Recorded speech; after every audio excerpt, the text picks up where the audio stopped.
Hello friends, lawyer talks में आप सभी का स्वागत है। पिछले वीडियो में मैंने सेक्शन 10 कॉन्ट्रैक्ट की बात की थी। आज उसी को हम लोग डीपली रखते हुए विस्तार से चर्चा करेंगे। चलिए, आज का जो टॉपिक है essential ingredients for a valid contract, आज उसकी हम लोग बात करेंगे। क्या क्या एसेंशियल्स होते हैं और एक कॉन्ट्रैक्ट करने के लिए क्या क्या ज़रूरत पड़ता है। पहला टॉपिक है टू पार्टीज। क्या टू पार्टीज? मान लीजिए एक ये है सुमन, ये है सुमन और ये है सुजुका। एक पार्टी ये हुआ और दूसरा पार्टी ये हुआ। मतलब अगर आप कभी भी कॉन्ट्रैक्ट करेंगे तो कॉन्ट्रैक्ट सेल्फ नहीं कर सकते, अपने आप से नहीं कर सकते, उसके लिए दो पार्टी रहना आवश्यक है। अब पार्टी कैसा होना चाहिए? एक नेचुरल। ये हम जब बात किए सुमन और सुजुका की, तो ये नेचुरल हुआ। अब हम लोग आर्टिफिशियल बात करते हैं। आर्टिफिशियल में आप किसी घर या फिर आप देखते हैं कॉन्ट्रैक्ट बिल्डिंग का होता है तो वो आर्टिफिशियल में आ जाता है। चलिए हम लोग आगे की बात करते हैं। दिया है टू ऑफर एंड एक्सेप्टेंस। अब ऑफर एंड एक्सेप्टेंस के लिए भी क्या होना चाहिए? मान लीजिए सुमन को जब हम लोग ऑफर एंड एक्सेप्टेंस की बात करेंगे, section 2C of Indian contract has act define offer and acceptor. अब सुमन मान लीजिए क्या करता है, किसी को ऑफ़र करता है। ऑफ़र किसको करता है? तो सुजुका को ऑफ़र करता है कि आप कोई सामान ले लीजिए। सुजुका क्या करता है? उस ऑफ़र को एक्सेप्ट कर लेता है। जो एक्सेप्ट करेगा वो एक्सेप्टेंस देगा, वो क्या होगा? एक्सेप्टर। वो क्या होगा? एक्सेप्टर होगा। वही जिसने वो ऑफ़र दिया वो होगा ऑफरर। तो टू उसी की बात करता है, ऑफर एंड एक्सेप्टेंस की। अब हम लोग 3 की बात करते हैं। इसका जो इंग्रेडिएंट्स 3 है, कम्युनिकेशन ऑफ ए प्रपोजल। मतलब किसी भी प्रपोजल को करने के लिए एक व्यक्ति, मान लीजिए ए है, ये ए कोई एक व्यक्ति है और बी दूसरा व्यक्ति है। बी क्या है? दूसरा व्यक्ति है। तो ये दोनों के बीच कम्युनिकेशन होना चाहिए। कम्युनिकेशन होना चाहिए। विदाउट कम्युनिकेशन आप कोई भी कॉन्ट्रैक्ट नहीं कर सकते और वह कॉन्ट्रैक्ट वैलिड नहीं माना जाएगा। इस पे एक केस आता है लालमन शुक्ला वर्सेस गौरी दत्ता का केस, जिसे हम लोग एक वीडियो के माध्यम से पूरा डीपली चर्चा करेंगे, तब आप इसको आसानी से समझ पाएंगे कम्युनिकेशन ऑफ प्रपोजल क्या है। तो चलिए हम लोग आगे बढ़ते हैं। दिया है चौथा पॉइंट है terms of proposal must be certain and legal. मान लीजिए कोई भी जो प्रपोजल होता है वो क्या होना चाहिए? निश्चित और कानूनन होना चाहिए, लीगल होना चाहिए, इलीगल नहीं होना चाहिए। सपोज आप मान लीजिए कि इस पर भी जब हम लोग बात करेंगे तो ये भी केस मेट के थ्रू हम लोग समझेंगे, वो डीपली समझ में आएगा। अब मान लीजिए कोई वस्तु है, ये मान लीजिए कार है, समझ लीजिए ये क्या है? एक कार। ठीक, ये क्या है? सर्टेन है। होता क्या है, अब जब कॉन्ट्रैक्ट किसी से हम, कोई ए व्यक्ति किसी कार को खरीद रहा है किसी बी व्यक्ति से, तो वो क्या है? वो भी कार ही है, लेकिन ये जो कार खरीदना चाह रहा है ये ब्लैक कलर का है और बी जो खरीदना चाह रहा है वो येलो कलर का है।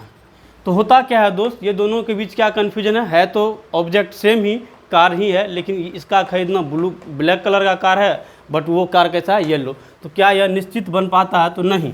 इसलिए वो क्या होना चाहिए? सर्टेन एंड लीगल होना चाहिए। अब दिया है इंटेंस, और 5वां topic, intention to create legal relationship. Legal relationship की जब हम लोग बात करेंगे तो सोशल रिलेशनशिप इससे अलग होगा। अगर सोशल रिलेशनशिप आएगा तो वो कॉन्ट्रैक्ट से बाहर चले जाए। जैसे मान लीजिए दोस्तों, हम लोग बात करते एक केस के थ्रू। एक केस इसी पे आया है, बहुत ही फेमस केस है, वालफेयर वर्सेज वालफेयर का केस। वालफेयर वर्सेज वालफेयर का जो केस है, उस केस में एक वाइफ को, मान लीजिए ये है क्या? वाइफ। बी मान लीजिए है हस्बैंड। बी ने ए से कहा कि तुम्हें मैं मेंटेनेंस के तौर पे हर मंथ कुछ मनी भेजा करूँगा। लेकिन कुछ दिन बाद बी क्या करता है दोस्तों? ए को मेंटेनेंस या फिर वो मनी देना बंद कर देता है। तो इसकी वाइफ ए जो है वो कोर्ट जाती है। क्या ये कोर्ट जाती है लीगल रिलेशनशिप के बेस पे कि हमारा हस्बैंड बी जो है वो मुझे मंथली पैसा नहीं भेजता है। इस केस में, मतलब ये केस डायरेक्टली वालफेयर वर्सेस वालफेयर की ही मैं बात कर रहा हूँ। इस केस में जजमेंट आया कि बी जो है ए से क्या नहीं है, लीगल रिलेशनशिप से नहीं जुड़ा है बल्कि सोशल रिलेशनशिप से जुड़ा है। जैसे कि आप सोच लीजिए, आप ही के पिताजी बोलेंगे बेटा अगर तुम 10वीं में 90% लाते हो तो तुम्हें मैं एक अच्छा सा बाइक दूंगा। लेकिन होता क्या है, आपका परसेंटेज 92 हो जाता है और आपके पिताजी क्या करते हैं, आपको बाइक नहीं देते हैं। दोस्तों वो जो बाइक नहीं देते हैं आपके पिताजी, आप क्या पिताजी पे सू लाएंगे? अगर आप सू लाएंगे तो आप इसके डिफिनेशन से बाहर हो जाएंगे। क्यों?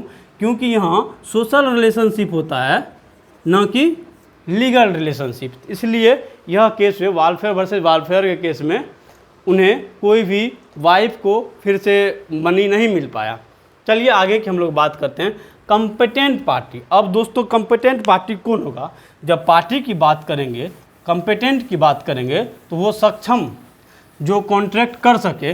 मान लीजिए ए है एक, ये व्यक्ति कोई सुमन नाम का है, ये क्या है, सुमन है, ये माइनर है, ठीक है। बी सुजुका है, सुजुका है, और ये क्या है, साउंड माइंड, अनसाउंड माइंड है। क्या है? अनसाउंड माइंड, ठीक। सी क्या है, वो किसी तरह से डिस्क्वालीफाइड बाय लॉ है। मतलब ये तीनों, एक माइनर है, एक डिस्क्वालीफाइड बाय लॉ है और एक अनसाउंड माइंड जो मेंटल है।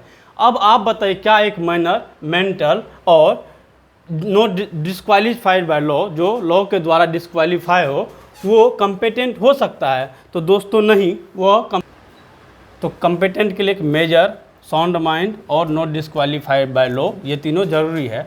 अब हम लोग चलते हैं फ्री कंसेंट पे। फ्री कंसेंट कब होगा, जो वो हम आपको आगे बताएंगे। Undue influence, coercions, misrepresentation, mistake, fraud, अगर ये सब नहीं होगा तो आप फ्री कंसेंट की श्रेणी में आ जाते हैं। अगर ये सब होगा तो वो फ्री कंसेंट नहीं माना जाएगा।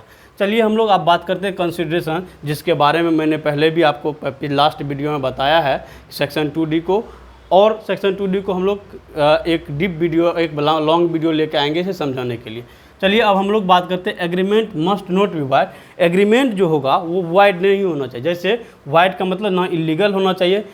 इलीगल का मतलब जो भी आपको, जैसे मान लीजिए कि किसी का आप थ्रेटनिंग टू मर्डर करने का धमकी दे रहे हैं, थेफ्ट कर रहे हैं, एक्सटॉर्शन कर रहे हैं, ये सब क्या होगा, ये सब डायरेक्ट इलीगल है। वही void, restraining of trade, restraints of marriage, ये सब क्या होगा, वाइड होगा। तो ये सब नहीं होना चाहिए। अब हम लोग बात करते हैं अगले कड़ी में, agreement must have legal object. Agreement क्या होना चाहिए, लीगल ऑब्जेक्ट के साथ होना चाहिए। जैसे मान लीजिए हम एग्रीमेंट किए कि एक व्यक्ति क्या करे, एक गन दे, गन के बदले हम लोग क्या करें, 10,000 रुपये दे, तो ये लीगल ऑब्जेक्ट नहीं है, ये इलीगल ऑब्जेक्ट है, इसलिए यह एग्रीमेंट वैलिड नहीं माना जाएगा। वैलिड मानने के लिए अगर एक 10 रुपये का पेन है, 10 रुपये का में एक पेन देता है और आप उसके बदले उसे 10 रुपये देते हैं, तो ये जो होगा एग्रीमेंट, ये वैलिड एग्रीमेंट में माना जाएगा।